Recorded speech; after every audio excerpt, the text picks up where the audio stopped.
Hello, spellcasters and adventurers of all shapes and sizes. My name is Chance, welcome to my Spellbook, and thank you so much for tuning in to the 29th episode of our Find Familiar series. Today, we're going to be taking a look at yet another variant familiar, technically kinda sorta. Before we get into that, I just want to make a note that this channel is not aimed at a child audience.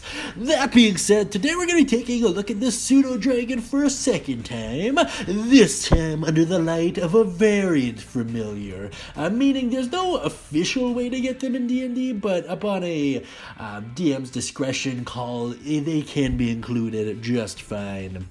That being said, let's move on to its stats. Just a couple things I want to highlight here real quick. These will be the same stats as the Pact of the Chain familiar, by the way, so just please bear that in mind while you're reading through these. It is considered to be a tiny dragon, and it is neutral good, which means push comes to shove, it'll ultimately align with the good choice. Looking at its stats, you'll notice they're actually quite impressive on all accounts. Only the -2 to strength as a deficit, but I think the +2 to dex makes up for it more than fine. AC of 13 as well, hit points 7, and a fly speed of 60 feet, and a walk speed of 15, meaning this thing's meant to be airborne or perched more than anything else. I'll take a look at its skills. You'll notice a +3 to perception and a +4 to stealth. Its senses are as followed: blind sight 10 feet, dark vision 60 feet, passive perception 13, and a telepathic bond as well. Really cool stuff. Languages, it can understand Common and Draconic, but it cannot speak them.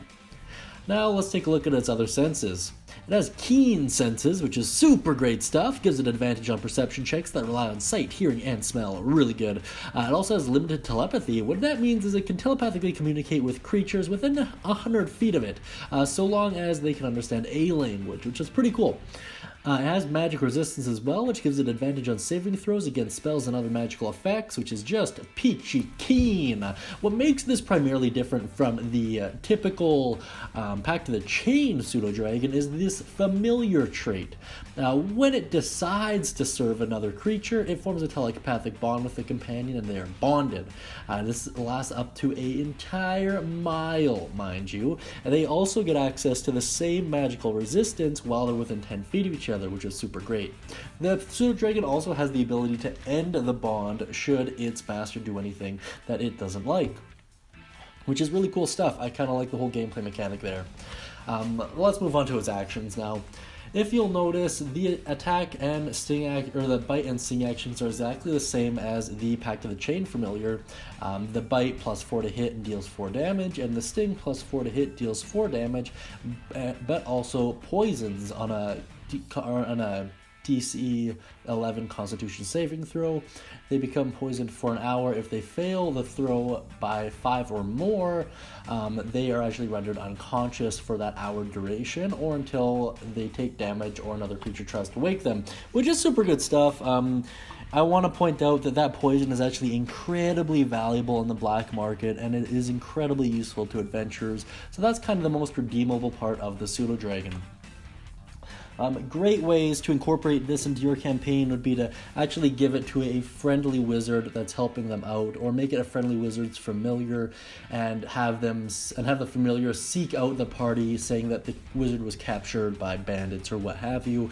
And if the party roleplays correctly, they can actually get the Pseudodragon as a companion for the long term or temporary, depending on how they treat it. Good old Jordan with a PH, I believe, did a great video on Pseudodragons, so I'd check that out. In any case, yeah, really good stuff. I really like it. Please feel free to comment your thoughts down below, as well as answer the survey up in the top corner about this video. It's great, helps with the channel a lot, and provides me with a very valuable information. We also got the Patreon and the Facebook page up and running, so please check those out down in the description. And yeah, guys, thank you so much for tuning in today. By the way, if you know anyone who would be okay with getting paid for their D&D one-shots or pre-written campaigns or anything like that, please let me know down on my email. It can be found on my own channel. That being said, I hope you all have a great day, and as always, happy casting, everyone.